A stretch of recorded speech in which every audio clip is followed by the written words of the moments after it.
first time I see I was the age of 12, 13. But then obviously at home we used to make our own rugby balls out of 2-litre Coke bottles and stuff with the newspapers. And yeah, so we chucked that around in the streets. Our school was fortunate enough to get us rugby balls, which you couldn't take home. But yeah, whenever we were home, my friends and myself will just kind of manufacture our own rugby balls. If it was oval, then it's game on. A lot goes through my head. I think the first thing will be happiness and excitement, obviously. And just being thankful that I've been blessed with this talent. So yeah, I mean, every time you see a rugby ball like this, you know, you just want to grab it, toss it between your hands, pass it with the mate, or kick it with the mate. Yeah, it's really a special kind of feeling. No, not at all, not at all. Yeah, throughout the whole journey of my rugby career, every moment is really special, every game is really special, and yeah, I mean, without this ball, it would rugby be. Yeah, I mean, rugby has played a massive role in my life, changed my life a whole lot. Yeah, I've been blessed not to have suffered any serious injuries, but yeah, it has opened so many doors for me, friendships, relationships I've built throughout the years. So yeah, it's really been a special journey. The difference between this ball and the previous Gilbert balls, you can feel the weight of it, you know, especially when it comes to the 9s and the 10s and the hookers also. I remember in Cape Town, we were throwing in like wet weather and it was windy, and you can see how the ball travels in the wind and all of that. I think my natural thought is just to feel the ball in my hands, both in my hands, just get a proper grip on it.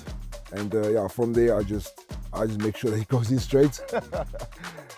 Yeah, make sure it goes in straight, and obviously just going through my process of where I stand and how I stand, and obviously how the ball fits in my hands. Taking back to the World Cup, all the World Cup games, I mean, especially against England, when just before Erge scored that try. Yeah, that line out, you know, you thinking, and it's a bit wet, it's a bit humid. You can feel the ball in your hands, you can feel the bit of slipperiness. You shut all the noise out, so just focus on the process. The more experienced you are in rugby, the more experience you get. The older you get, the more feel you have for a ball. And obviously the thing just comes natural to you. Those pressure moments, definitely you do feel them. You do feel kind of tensed up, but I mean, I just back my process and I just follow through. Yeah, obviously in the game there's quite a few line-up throws. They go over or they just go short, or the team just contests very well. So there's not much you can do about that. But every time we always aim like for a percentage for hooker 95 and above. That means you're hitting your mark almost every game. But yeah, you do get those games where just things goes awry. But yeah, as I said earlier, the more experienced you are in the game, the quicker you put that behind you and just focus on the next job. It makes a lot of difference. A good ball with some nice grip, nice and firm ball, because you don't have to worry about wiping it or worry too much about when it's wet, because the grip is still there.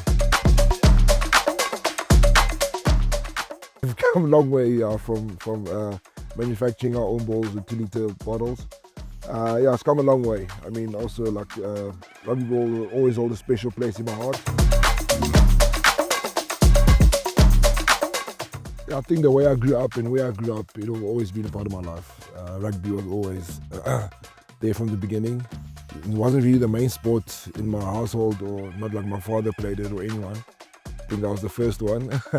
And then yeah, from there on, I just never looked back or looked at any other sports, but just rugby. There's always been rugby ball in my house.